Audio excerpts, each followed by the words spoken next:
Hi friends, சாஸ்திரமும் சமையலும் நம்ம சேனலில் ஃபஸ்ட் டைமாக பார்க்குறதா இருந்தால் சப்ஸ்கிரைப் பண்ணிவிட்டு பாருங்கள். இன்றைக்கி வந்து பார்த்திங்கன்னா ஒரு பன்னீர் ஃப்ரையும் ஒரு பொட்டேட்டோ ஃப்ரையும் தான் நம்ம பார்க்க போகிறோங்க. குழந்தைங்க ஸ்கூலுக்கு கொடுத்து விட்றதுக்காக.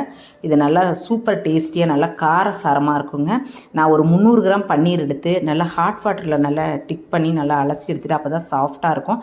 இதுக்கு பார்த்திங்கனாக்கா கார்ன்ஃப்ளவர் மாவு ஒரு 4 ஸ்பூன் போட்டு அதுலேயே ஒரு 3 ஸ்பூன் மைதாவும் போட்டுட்டு 2 ஸ்பூன் பார்த்திங்கனாக்கா கடலை மாவு போட்டுக்கிட்டேன். கடலை மாவு போட்டு ரெட் சில்லி, கரம் மசாலா எல்லாம் போட்டுட்டு உப்பு கொஞ்சம் போட்டுட்டு இதில் வந்து சாட் மசாலாவும் இதில் போட்டிருக்கேன். லெமன் கொஞ்சம் புழிஞ்சு விட்டுக்கிட்டேன். தேவையான அளவு லெமன் புழிஞ்சு விட்டு நல்லா ஃபுல்லாக ஒரு 10 நிமிஷம் ஊற வச்சுட்டு ஆயில் கொஞ்சமாக விட்டு இதை நான் பொரித்து எடுத்துக்கிட்டேன்னு வச்சுக்கோங்களேன். இதை நீங்கள் ஆயில் வேண்டாம் அப்படின்னா கூட நீங்கள் தோசைக்கல்லில் கொஞ்சமாக விட்டு நீங்கள் பொரித்து எடுத்துக்கலாம். நல்ல டேஸ்டியாக இருக்குங்க. அந்த பதம் வந்து பார்த்திங்கன்னா ரொம்ப நல்லா இருக்குது எண்ணெயில் பொரிக்கிறது. அந்த கொஞ்சமாக எண்ணெய் விட்டு தோசைக்கல்லில் பொரிக்கிறதும் நல்லா இருக்குதுன்னு வச்சுக்கோங்களேன். சூப்பர் டேஸ்டியாக இருந்துச்சு. எல்லோரும் எங்கள் வீட்டில் வந்து சாஸில் தொட்டு சாப்பிட்டாங்க. அவ்வளோ ஒரு சூப்பராக இருந்துச்சு ஈவினிங் வந்து சாப்பிட்றப்ப. இது மார்னிங் வந்து ஸ்கூலுக்கும் நம்ம கொடுத்து விடலாம் குழந்தைங்களுக்கு. அதே மாதிரி பார்த்திங்கன்னா இந்த பேபி பொட்டேட்டோ ஃப்ரை வந்து பார்த்திங்கன்னா அவ்வளோ ஒரு சூப்பராக இருக்குதுங்க. இது தயிர் சாதம், லெமன் சாதம், தேங்காய் சாதத்துக்கு எல்லாத்துக்கும் அவ்வளோ ஒரு டேஸ்ட்டாக இருக்குதுங்க. எல்லா மசாலாவையும் நல்லா ஊற வச்சு சூப்பராக இருந்துச்சு. இதை நம்ம எப்படி செஞ்சுக்கலான்னு பார்த்துக்கலாங்க. பேபி பொட்டேட்டோ ஒரு 1/2 கிலோ எடுத்து நல்லா உப்பு போட்டு வேக வச்சு எடுத்து வச்சு இதை வந்து 4ஆகவும் கட் பண்ணிக்கலாம். நான் 2ஆக கட் பண்ணியிருக்கேங்க. 2ஆக கட் பண்ணிக்கிட்டு இதை பார்த்திங்கன்னா நல்லா அழுக்கு நிறையா இருந்ததுனால தண்ணி ஊற்றி நல்லா கழுவிட்டு போட்டேன். இதை வந்து நீங்கள் இப்படியும் கூட ஃபுல்லாக கூட ஃப்ரை பண்ணலாம். ஆனால் வந்து அந்தளவுக்கு மசாலா உள்ளே இறங்காதுன்னு வச்சுக்கோங்களேன். அதனால் நான் வந்து 2ஆக தான் நான் கட் பண்ணிக்கிட்டேன்.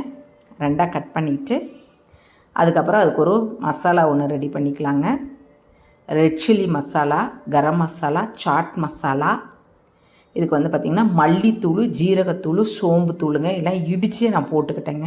இதில் வந்து பார்த்திங்கனாக்கா கொஞ்சமாக ஒரு கடாயில் தேங்காய் எண்ணெய் விட்டுக்கிட்டு அதில் பார்த்திங்கன்னா இங்கே சொன்ன மசாலா எல்லா மசாலாவையும் அந்த எண்ணெயிலே அப்படியே போட்டுடலாங்க.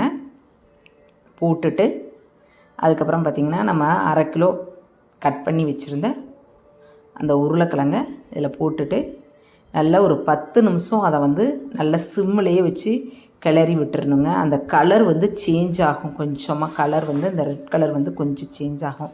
இந்த சிம்மிலேயே வச்சு நம்ம க்ளோஸ் பண்ணி ஒரு 5 நிமிஷம் வச்சுருந்துட்டு ஃப்ரை பண்ணிங்கனாக்கா நல்ல டேஸ்ட்டாக இருக்குதுங்க. இது தயிர் சாதத்துக்கு பாப்பா ஸ்கூலுக்கு எடுத்துகிட்டு போனால் தேங்காய் சாதம் பண்ணி ஒரு தடவை கொடுத்து விட்றப்பையும் பார்த்திங்கன்னா நல்லா சூப்பர் டேஸ்டியாக இருந்துச்சுங்க. நல்லா காரசாரமாக அந்த மசாலா எல்லாம் அந்த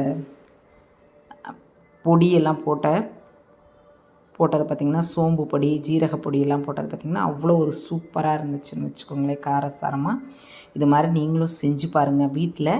நம்ம சேனலில் தொடர்ந்து ஃபாலோ பண்ணிக்கோங்க. சூப்பர் டேஸ்ட்டாக இருந்துச்சுங்க. இந்த பேபி பொட்டேட்டோ ஃப்ரை வந்து பார்த்திங்கன்னா எங்கள் குழந்தைக்கு வாரத்தில் ஒரு 2 நாளாவது எனக்கு கேட்குங்க என்கிட்ட. அதனால் நான் மார்க்கெட்டில் ஒவ்வொரு கிலோ வாங்கி வந்து வச்சுருவேன். இதில் சூப்பராக இருந்துச்சுன்னு வச்சுக்கோங்களேன். இது தயிர் சாதத்துக்கு நல்லாயிருக்கும். அப்புறம் ஒரு நாள் வந்து பார்த்திங்கனாக்கா சப்பாத்தி மாதிரி செஞ்சு அதில் உள்ளே வந்து ரோல் பண்ணி வச்சு கொடுத்து விட்ருந்தேன். தேங்க்யூ.